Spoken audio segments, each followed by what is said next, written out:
Então esse ano foi um ano difícil, né, para todos, para o país, né, um ano de muitos impactos, de mudanças e acontecimentos importante para nós, né, nesse país. E foi um ano também de muita crise, né? Tem sido um ano difícil em todas as áreas, né? Porque é um momento, uma fase em que a economia foi impactada.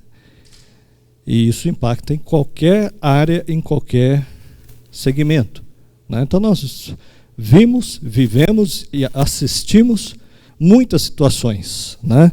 Pessoas com dificuldades financeiras, pessoas com dificuldades no emprego, pessoas desempregadas, pessoas preocupadas com os seus trabalhos, né? Seus empregos, mudança em suas empresas e perigos de demissões, de mudança, né?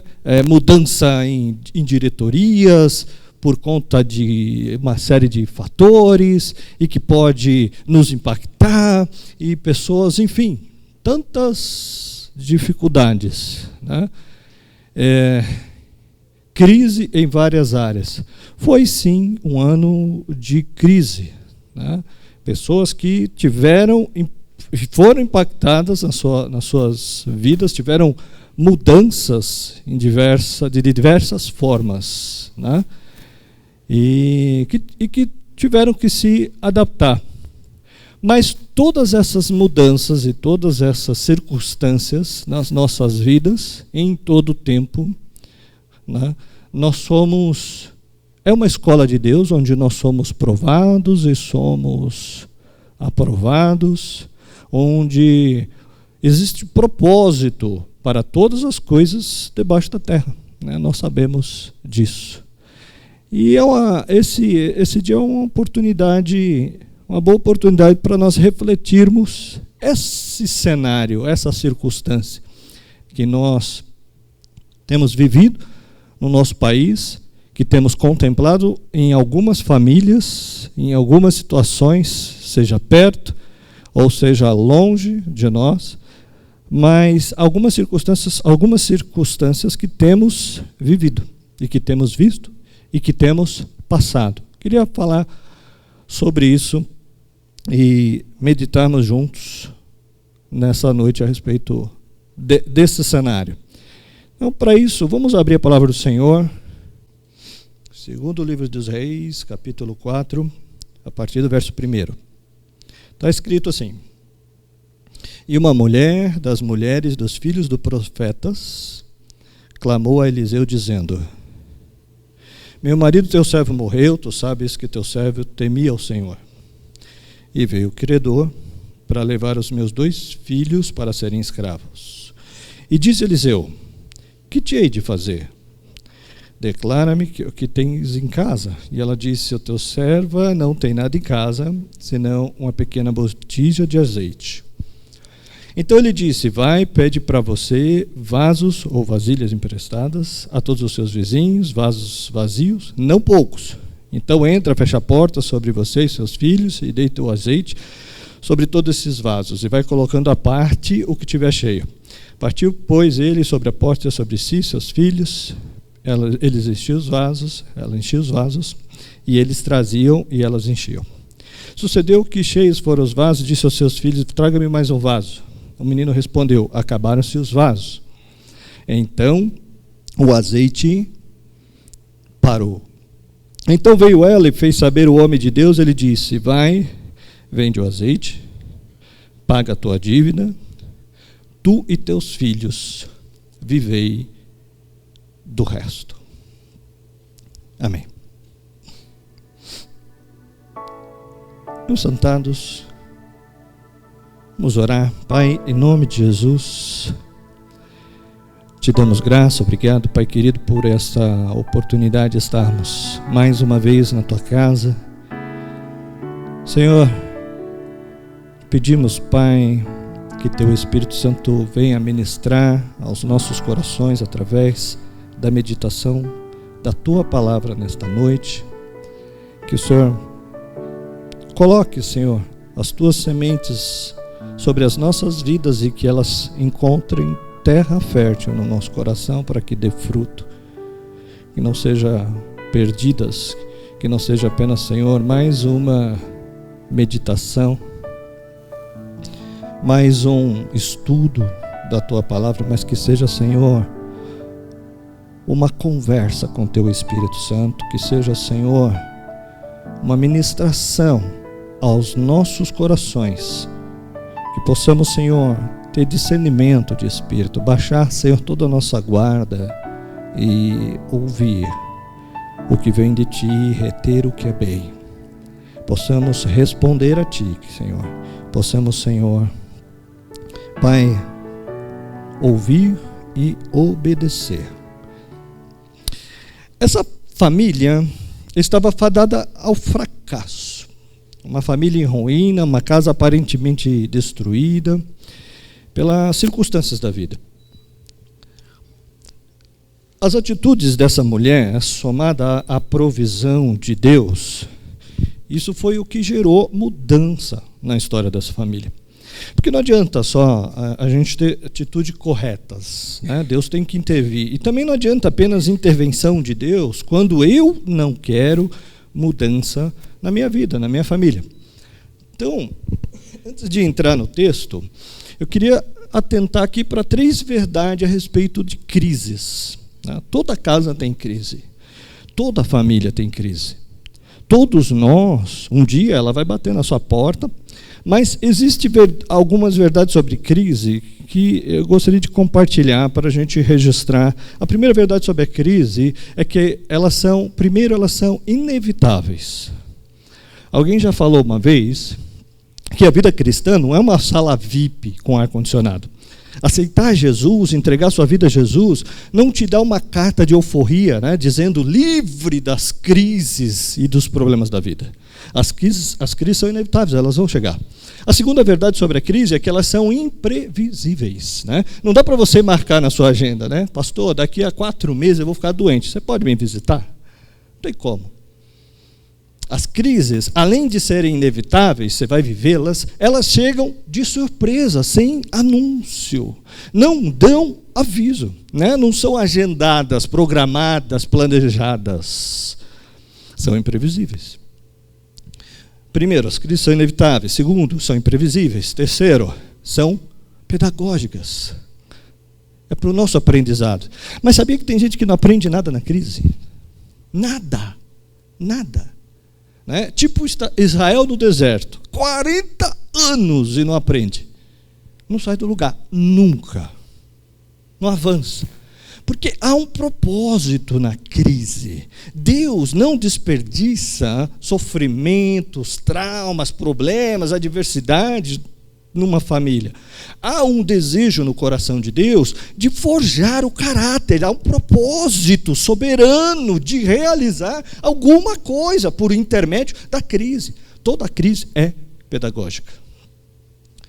Então nós vamos ver aqui o pano de fundo dessa história aqui. Primeiro, essa mulher está vivendo um tempo de crise. Há uma crise espiritual, moral e política em Israel. Deus está punindo a nação, em especial com fome. A crise não está só na casa dela. A crise está no país, nessa situação aqui. A Bíblia nos mostra aqui no contexto que o país que ela vive tem muita fome. Além do país ter fome, além do país estar em crise, a casa dela tem uma crise dentro da crise. E aí o marido dela morre. Existem perdas que são irreparáveis, né? Tem perda que você substitui. Agora, o que você faz quando você perde alguém? O provedor da casa morreu. O sacerdote da casa morreu. O pai da família morreu. Ela é viúva. Ela não é viúva, né, num país como o Brasil, que tem Bolsa Ajuda, Bolsa Família, Bolsa Gás, nem bolsa ela tinha. Tinha bolsa, não tinha nada. Ela é viúva. ela não pode trabalhar, não está inserida no mercado do trabalho, ela não vai casar novamente. Ah, pastor, não vai? Não, não. Por que ela não vai? Porque ela não é virgem. E nessa época isso era um problema sério. Ela não vai casar, ela não tem ajuda, ela não tem pensão, ela não tem Bolsa Família, ela vai passar fome. E para piorar a situação, alguém bate na porta dela. Ô, dona Maria! Ela está lá pensando, né?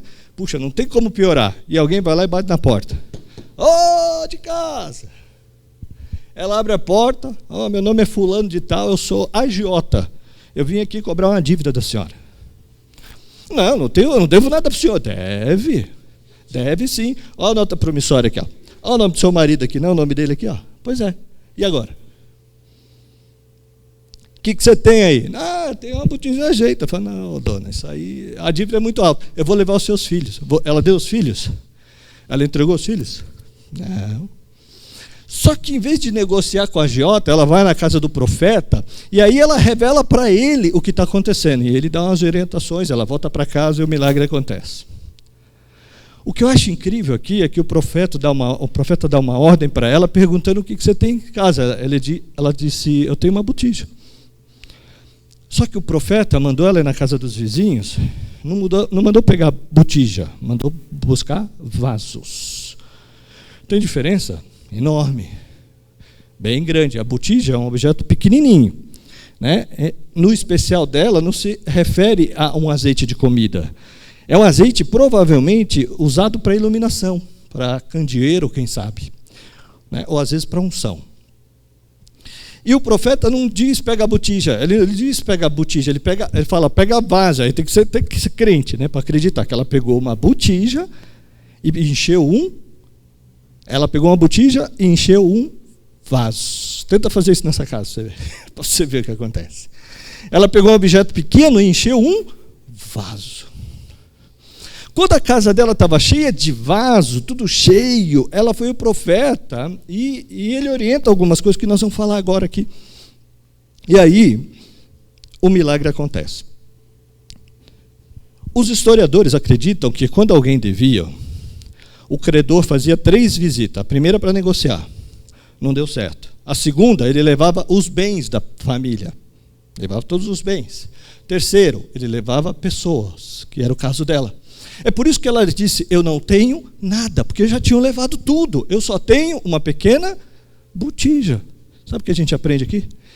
É que se o que sobrou na sua vida para você é pouco, é irrisório, é insignificante, querido, para Deus é o suficiente para recomeçar. É o suficiente. Para Deus, o que sobrou de tudo que o diabo levou, de tudo aquilo que você perdeu, de tudo aquilo que durante a sua jornada ficou à beira do caminho, você pode falar, só sobrou isso. É isso que Deus vai usar para recomeçar a história da tua vida, a história da tua família, a tua história.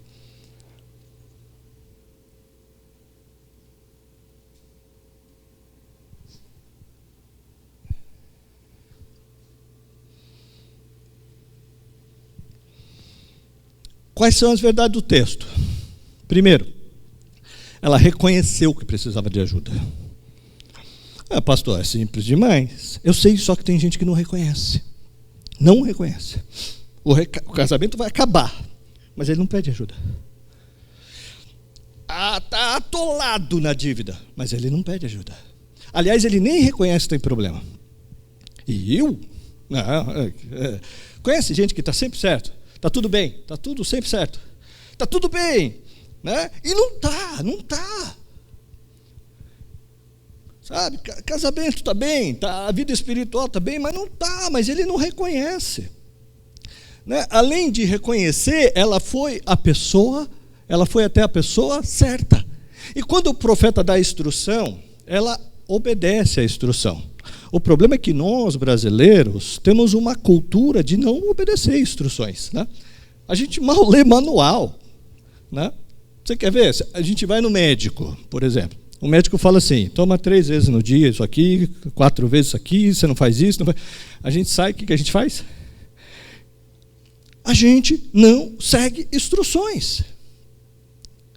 Por quê?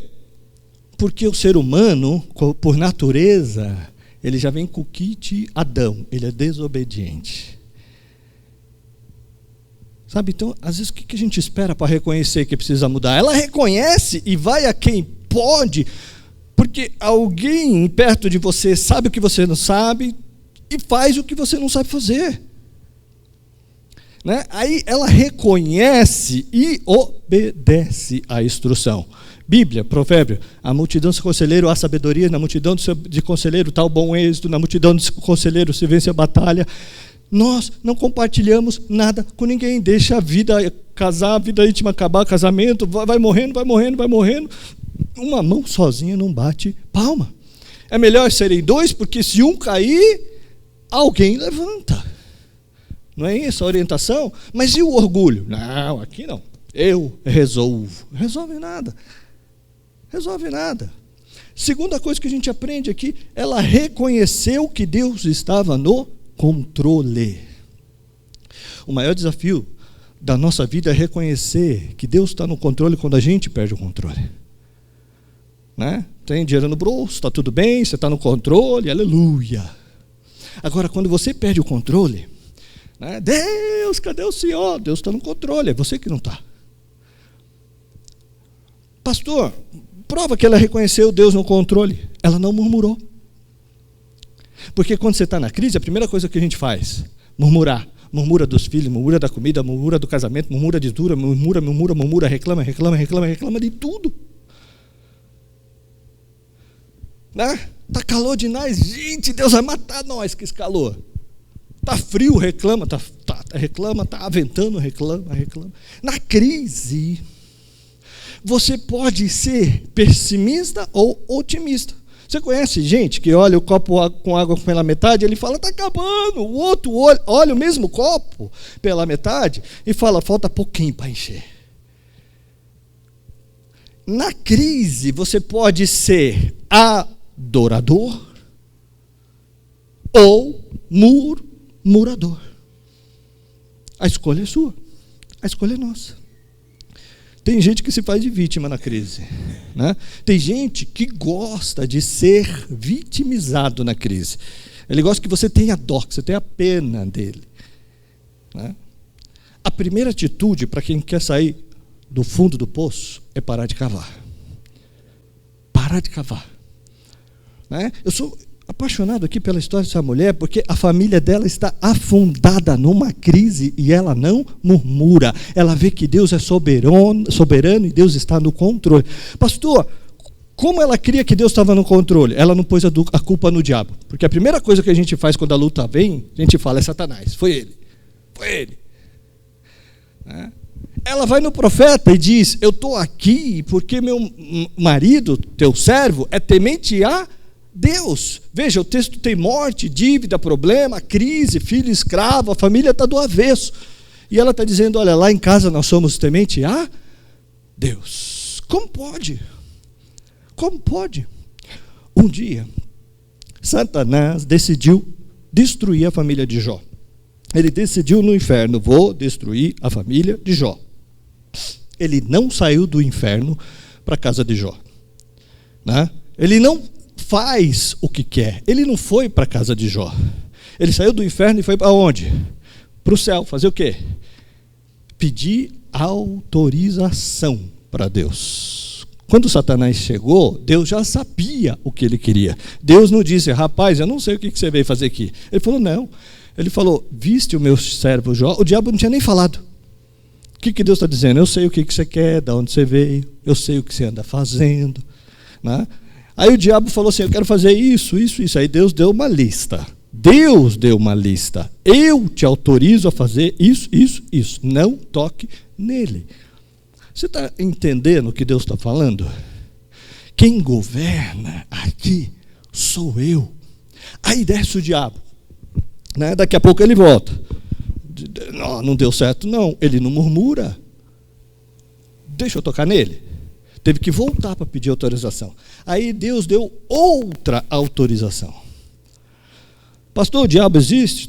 Ele trabalha, ele é nervoso. Vixe. Tem dia que o diabo fica endemoniado. Tanta raiva que ele tem de você. da sua casa, da sua família. Só que ele não sai sem autorização. Mesmo quando o diabo trabalha, quem está no controle? Deixa eu falar uma coisa para você. Tira a partir de hoje o nome do diabo da sua boca. Quem manda nessa igreja é Deus, a sua casa é Deus, os seus filhos é Deus, a sua vida é Deus, a sua família é Deus quem manda, é Deus que está no controle, Ele que governa.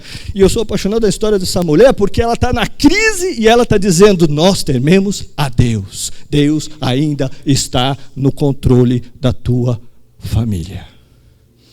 Terceira coisa. Terceira verdade nesse texto, ela deu um bom testemunho do marido. Olha isso. Meu marido era teu servo e ele era o quê? Temente a Deus. Olha isso. Olha o que ela diz, que ela falou do marido. Não é bonito isso? Olha que testemunho. O cara deixou dívida. A vida toda embaraçada. É crente, é fiel, é servo, só não sabe administrar a finança. Aí, ela vai dar bom testemunho do marido. Ela vai definir o marido dela para o profeta. Como é que seu marido te define? Como que a sua esposa te define? Como teus filhos te definem? Como os teus pais definem você? Quem é você de verdade? Porque em casa não tem máscara, em casa não tem disfarce, em casa não tem caráter, se revela em grande partes nas relações familiares. Deixa eu te perguntar, se você morrer hoje, qual é a frase que a sua mulher vai colocar na lápide do seu túmulo? Hein, esposas? Se você morrer, o que seu marido vai escrever? Seus filhos vai escrever o quê? Seu marido morreu. O senhor morreu. Sabia que você vai morrer, Walter? Não sei se te informaram, mas você vai morrer. Se o senhor morrer hoje, o que a sua mulher vai escrever hoje? Aqui já o Chatolildo. É isso? Aqui já quem atrapalhou minha vida 40 anos. Aqui já um grosso. Porque tem muita mulher viúva de marido vivo.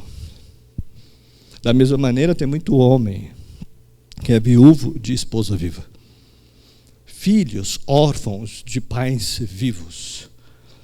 Tem um rei da Bíblia que a frase que marcou diz assim: e morreu sem deixar saudades. Reis Jeorão, 2 Crônicas, capítulo 21. Mas olha o bom testemunho que ela deu do marido. Quem revela se eu sou pastor, não é você não sabe nada da minha vida. É minha mulher, meus filhos. Né? Porque no âmbito das relações familiares que a gente vai constar o que essa mulher diz ao marido, esse homem pode ter errado, não era perfeito, mas ele era temente a Deus. Olha o que ela marca aqui. Olha o que ela fala. Se Deus escrevesse na lápide de alguns homens, ele diria de Abraão, meu amigo. Na lápide de Davi, segundo meu coração. Ele diria na lápide de Daniel, esse homem é íntegro. Se Deus pudesse escrever na sua lápide, o que ele escreveria? Quarta verdade, toda profissão tem limite. O credor ficou na porta. Ele não entra, ele não rouba, ele não pega, ele não atropela, porque toda aprovação tem limite. Escuta o que eu vou te falar. Deus nunca vai deixar você enfrentar uma prova na sua família maior do que você possa suportar. Quinta verdade desse texto. O profeta diz, vai para sua casa, pegue vasos emprestados. Veja, emprestados. Qual que é a verdade aqui? O profeta mandou comprar ou pegar emprestado? Por quê? A verdade é essa. Quem está devendo tem que parar de comprar. Falei. Porque tem gente que não aprendeu isso ainda. Tem que parar de comprar. Pega emprestado, porque quem está devendo tem que parar de comprar. Você está entendendo? Pegue vasilhas emprestadas, porque aí o profeta está dizendo, se é emprestado, você tem que devolver. Isso fala de caráter, integridade, cumprir promessa. Eliseu está ensinando ela a fazer diferente que o marido fez. O marido pegou e não pagou. Agora o profeta está dizendo, você vai pegar e você vai pagar. Não erre mais a sua família. Você errou, alguém errou, agora faça o correto. Olha o que Eliseu está ensinando aqui. Olha o que o profeta está dizendo. Porque eu vou falar para você, tem gente que gosta de fazer dívida e não tem medo não, gente. Como que consegue? Né? Que mentalidade é essa? Que cultura é essa? Não tem hombridade, isso é falta de caráter. Como pode? Né? Depois chega nessa época de Natal, fica pedindo para Papai Noel pagar as dívidas dele. Compra romã a crediário e vai dar 7 pulinhos na onda ainda. Eu sei onde que vai terminar pulando esse. É no caldeirão do inferno, meu filho, que você vai pular com romã. Honrar o compromisso, olha o que o Eliseu está ensinando, pegue emprestado, porque você tem que devolver, o que o seu marido não aprendeu, você vai fazer para os seus filhos verem. Vamos mudar essa história dessa família, vamos mudar essa geração, vamos tratar o caráter. Né? Eu já falei aqui, pastor, o que é dívida? Comprar o que você não precisa, com dinheiro que você não tem, para impressionar pessoas que não gostam de você. Isso é dívida.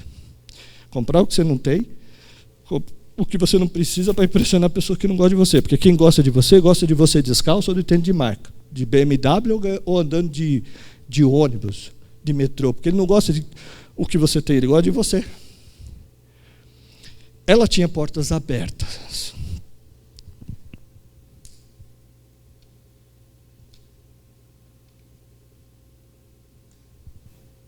Ela tinha portas abertas. Essa é outra verdade. Onde que ela pegou os vasos? Aonde que ela pegou os vasos? No vizinho. No vizinho. Não é vaso de pôr planta que ela foi pegar. Né? Nessa época tinha geladeira. Onde que eles guardavam carne, água, leite, queijo? No vaso. Entende? Veja, o objeto mais importante da casa você não empresta para qualquer pessoa. Principalmente com esse objetivo. Walter, me empresta o vaso aí, para quê? Não, eu vou multiplicar os azeites lá em casa. Lá. Pensa se ela tivesse portas fechadas. Sabe que muita gente não recebe milagres? Portas fechadas. Com primo, com tio, com cunhado, com irmão, com sogra, tudo fechado. Se você dependesse dos seus pais para receber algum milagre, ou precisasse do vaso deles, você recebia o vaso deles? Não. Se você dependesse do teu relacionamento para receber vasos, você recebia? Iam te emprestar? Entende? Essa mulher está enfrentando uma crise tão grande que o profeta disse, vai atrás dos teus relacionamentos, porque em tempos de perdas, o que a gente mais precisa é ficar perto de outras pessoas. O profeta está ensinando que outras pessoas podem participar do milagre. A ausência de bons relacionamentos pode levar a doenças da alma, pode levar a depressão. E é no tempo da crise que você vai perceber os relacionamentos que você construiu. Né? Pensa, os meninos dela chegam, mãe, eu pedi vaso para a dona Maria, mas a senhora foi lá, não pagou as unhas que a senhora fez com ela, então ela não vai emprestar. Né? Eu fui lá no seu João, não quis, a senhora não pagou, o outro falou que a senhora é chata, que a senhora é fofoqueira, que a senhora fala mal de todo mundo pelas costas, ele não vai emprestar vaso para a senhora. Então, os piores momentos nos fazem conhecer os melhores amigos. As adversidades fortalecem as verdadeiras amizades. É quando você está na lona que você vai saber quem é. Quando você não tem mais nada para dar, ela tem portas abertas. Agora, olha isso. Isso é seríssimo. Pedro escreveu na primeira carta de Pedro, capítulo 3, ele fala sobre família, no verso 7, ele fala para os homens, ele fala, maridos, coabitai com vossas mulheres com entendimento, ou seja, compreenda as mulheres. Coabitai com vossas mulheres com entendimento, não dando a elas honras como vaso mais frágil, como cordeiro da graça da vida, para que não sejam impedidas vossas orações. Maltratei meu cônjuge, o céu fecha. Ora muito, canta muito, prega muito, sapateia, fala em língua, o céu está fechado. É só encenação, querido. O fariseu sabe que é mais fácil encenar do que adorar, porque encenação existe treino, adoração existe vida, exige vida diante de Deus. Ela tem portas abertas. 7ª, a quantidade de vasos dela que ela busca, vai determinar o tamanho do milagre. Quanto mais vaso, maior o milagre. Pegue vasos vazios, e ele fala, não poucos. Tem gente preguiçosa que nunca chega a lugar nenhum. Eu tenho aqui uma panelinha, uma caçarola, tenho aqui uma panela de pressão, eu tenho aqui uma marmita. Tá bom, pronto, já fez o que o profeta mandou. Escuta, não deixa a crise te paralisar. Não fica parado contemplando o problema. Não se acomode, porque quem se acomoda quer dizer que não está incomodado. A quantidade de vasos à disposição dela vai determinar o tamanho do milagre. 8º, veja, o profeta disse, vá para a sua casa e feche a porta. Nem tudo na sua vida deve ser compartilhado. Nem tudo que acontece na sua casa deve ser compartilhado. Pastor, podia deixar a porta aberta? Podia. Aí está passando a vizinha. Fulana, tudo bem? Graças a Deus, tudo bem. O que você está fazendo? Estou multiplicando uns azeitezinhos aqui. Vem aqui. Cuidado com o que você compartilha. Não compartilhe o processo. Deixe que verão o resultado. Tem coisa na sua vida que não dá para explicar, querido. Deixa que as pessoas verão quando as portas se abrirem. Tem coisa que vai acontecer na sua casa de porta fechada. É você, seu marido, sua mulher, seus filhos. Fecha a porta e deixa o milagre acontecer. Deixa o azeite multiplicar. Tem coisa que você não deve compartilhar enquanto não for a hora de abrir a porta para o milagre. Não, na verdade, separe vasos cheios de vasos vazios. Qual que é a verdade aqui? Separar, o que ele falou? Separar cheio do vazio. Pastor, por que isso? O que tem a ver? Vai colocando à parte o que tiver cheio. Vai colocando à parte o que tiver cheio, para saber o que está cheio e o que está vazio. Ele manda separar. Não entendi. Agora eu não entendi. Não há nenhum constrangimento você separar o que está vazio. Na sua casa não está tudo cheio. Tem coisa que está vazia. E você precisa pôr a parte, chamar todo mundo e falar, nós estamos bem financeiramente, nós estamos bem aqui em casa, mas nós estamos mal espiritualmente. Não tem azeite aqui não. Identificar aonde está vazio. Porque quando você pega o vazio, um vazio, e coloca no meio de 30 cheio, está tudo cheio. Acabou. Você vai falar que está tudo maravilha. Está tudo maravilha, está bom, está tudo certo, está tudo cheio. E vai ficar vazio. Porque você não separou. Você não tratou. Quando eu reconheço que está vazio, eu separo ele do cheio. Né? Para não esquecer que não está cheio. Eu preciso trabalhar em prol daquele que está vazio. Eu preciso correr atrás daquele que está vazio. Em qualquer área da minha família, se um está vazio, eu tenho que separar para não esquecer que um dia eu tenho que trabalhar para encher aquele que está vazio. 10º. Eles trabalharam pelo milagre. Eles trabalharam pelo milagre. Corre atrás, um menino inserido no contexto, vai buscar vasos, os dois, corre lá. Ela inseriu os filhos no contexto do milagre, né? Da situação, interação, trabalho em equipe, responsabilidade, instrução, mentoria, eu conheço gente que os meninos não fazem nada, os filhos não fazem nada. Não lava um copo, a não ser que seja embaixo de discussão, tudo tem que discutir, tudo tem que brigar, tudo tem que pedir. O senso de responsabilidade, de compromisso, de vida em sociedade, o senso de família, não é trabalhado, não é lapidado naquele lar, naquelas crianças. O excesso de protecionismo que tem produzido uma geração fraca, egoísta e ensimesmada, sem compaixão e cheias de direitos e razões equivocados, valores distorcidos e visão e padrão totalmente fora do prumo de Deus. Pais que não inserem no contexto, tem que participar, Tem que estar inserido. Se a família está devendo um período, as crianças, os filhos, os cônjuges, todo mundo tem que viver o que o outro vive, trabalhar pelo milagre junto. É unidade, é comunhão em família. Não prive seus filhos de trabalho. É isso que o profeta está ensinando. Vai na marra, vai com preguiça, acorda sem querer, mas vai. Vai, porque é um compromisso de família. Porque eu fazer tudo não ajuda eles em nada. Eles trabalharam. Essa geração que eu percebo hoje, muita gente quer que Lázaro ressuscite, mas não quer remover a pedra. A minha geração quer que o azeite multiplique, mas não quer buscar vaso. A minha geração quer que o cego veja, mas não vai se lavar em Siloé. Quer que Naamã seja curado da lepra, mas não dá um mergulho no Jordão. Aliás, quando o profeta manda mergulhar, fica chateado.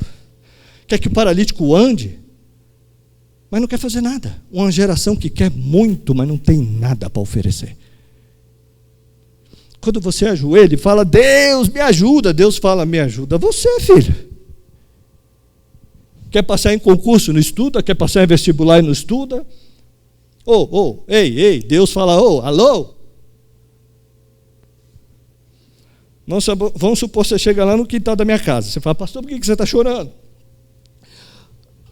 Porque esse pé de manga não nasce. Eu já chorei, já gemi, fiz jejum. Fiz 30 campanhas desse pé de manga aí. Fiz campanha de Joel, campanha de Daniel, campanha de Jezabel. Fiz campanha de tudo. Aí você chega lá, eu estou chorando, você fala, pastor, o senhor já fez isso tudo por esse pé de manga? Já. E o pé de manga não nasceu? Não. O senhor plantou a semente?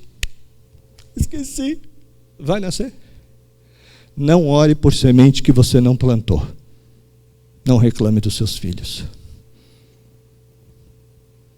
Não tem coragem de sair para pegar um vaso? Para receber, quer bênção, mas murmura, reclama, é grosso, fala mal, só critica, não tem um elogio e quer bênção no casamento. Deus olha do céu e fica pensando, tem jeito não, tudo que eu tento se atrapalha. 11ª verdade, ela tinha muita fé. A casa dela, cheia de vaso, ela disse, traga mais vaso. É ganância? Não. Peraí.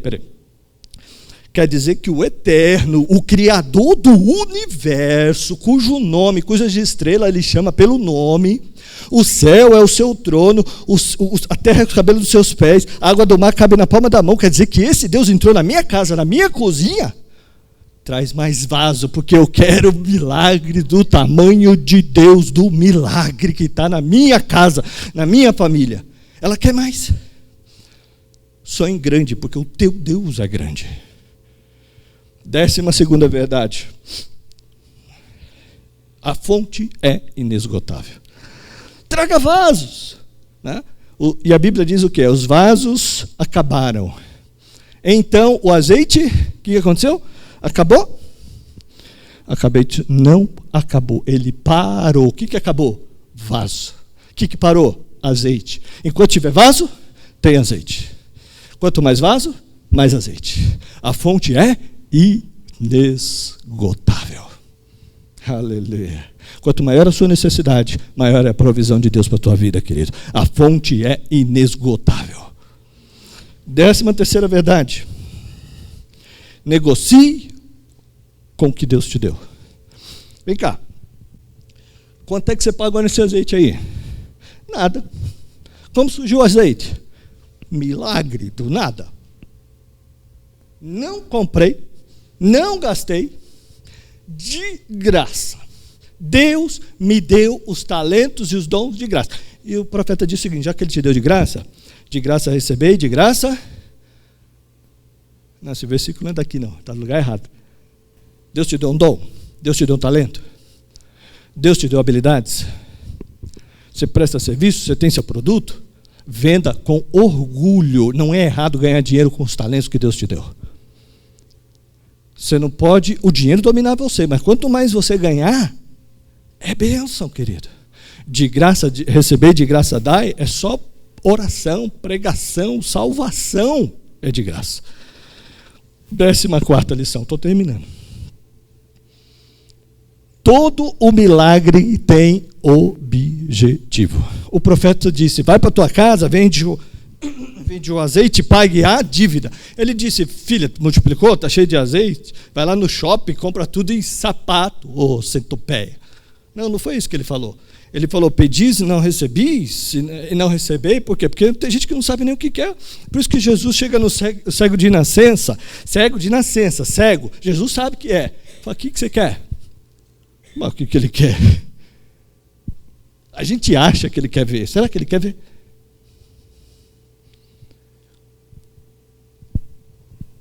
O texto nos mostra que milagre tem propósito, tem objetivo. 15º. O profeta disse, pague a sua, resolva as suas pendências do passado. Do que adianta você ter a casa cheia de azeite e o credor na porta? Você vai pagar ou não vai? Vai resolver ou não vai? E a casa está sim de azeite. Tem milagre, tem bênção, Deus fez, você está abençoado e o credor está na porta te perturbando. Vale a pena? Não resolve viver o milagre, experimentar o sobrenatural e perder o risco de perder os filhos. Você nunca será capaz de viver o milagre que Deus tem para você enquanto tiver pendências na sua vida. Quais as pendências que você tem que acertar lá atrás para poder viver em paz hoje? Porque não adianta nada, Deus multiplica o azeite hoje e tem gente batendo na tua porta, perturbando. Porque você não tratou, você não teve hombridade. Quando ele fala paga a dívida, ele está dizendo resolva as pendências do passado. 16ª verdade. Quando ele fala paga a dívida, ele sabe o que ele está dizendo? Mude o legado da sua família. Qual é o legado que você recebeu? Dívida? É isso que você vai deixar para os seus filhos? Não. Então mude o legado da sua família. Ela recebeu uma dívida e deixou uma herança. Escuta, o que você recebeu não pode determinar o que você vai deixar para a sua futura geração. Se você recebeu afronta, se você recebeu humilhação, se você teve pais, voz ausente, não é isso que você vai deixar. Se você recebeu o abandono, não é isso que você vai deixar. Se você recebeu rejeição, não é isso que você vai deixar. Dívida, culpa, não é isso que você vai deixar. Você tem poder para transformar a história da sua geração. Determinar o que você vai deixar para a sua geração. Quando o profeta diz, paga a sua dívida, ele está dizendo, a partir de hoje, mude a história da sua família. 17º. Não viva de aparência. Não viva de aparência. Vende, paga, para os teus filhos viverem. Vender, pagar, viver. É essa a ordem que está escrita. Não é essa a ordem? O profeta disse, venda, pague e viva. Tem gente querendo viver sem pagar. Você não vai viver milagre sem pagar. Viva os propósitos. Deve um monte de gente. Deve um monte. O cara não tem condições de manter o carro, mas ele quer manter. Ele quer, ele precisa. Quem vive de aparência aprende com o tempo que fingir ter dinheiro custa muito caro. 18º. Não desista da sua família. O cara disse, eu vou levar seus filhos. Sabe o que ela pensou? Eu não gerei escravo, eu gerei promessas de Deus. Ninguém toca nos meus filhos. Deixa eu profetizar na sua vida, querido. Deus não te deu filhos para perdição, você não gerou escravos, você gerou promessas de Deus. Seus filhos não nasceram para o inferno, seus netos não nasceram para o inferno, sua família nasceu para ter um nome no livro da vida. Você vai sair daqui, querido, com essa promessa de Deus. Não desista da sua família, não tome atitudes precipitadas em tempo de crise, não toque seu filho por nada, sua família por nada. Não desista da sua família. 19º. Estou acabando. Não se perca com as perdas. Ela não estava numa cama no estado depressivo. Ela não está deitada no túmulo do marido, chorando. Ela está na casa do profeta, em busca de milagre. Você também está na casa dos profetas. Não se perca com as perdas. Troque o luto pela luta. Não coloque o ponto final onde o autor da vida está escrevendo, querido. Tem gente que se perdeu com as perdas do passado. Se você perdeu algo, perdeu alguém, naquele dia você se perdeu com as perdas. A gente olha para essa mulher, ela não morreu com o marido. A vida segue, ela tem filho, ela tem família, ela tem vida, a vida segue, ela não morreu com o marido. Deus tem sonhos grandes e projetos grandes para a tua casa. Não se perca com as perdas do passado. E eu quero finalizar aqui dizendo, não tome decisões precipitadas em tempo de crise. Não tome decisões precipitadas em tempo de crise. Essa mulher poderia ter perdido os filhos.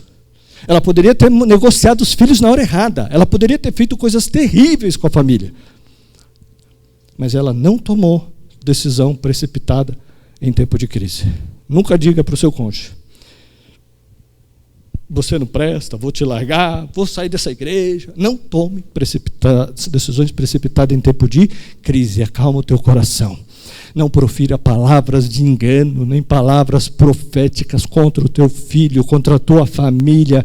Não diga nada, fique em silêncio. A melhor resposta para uma provação e para uma crise é o silêncio aos pés do profeta, aos pés de Deus.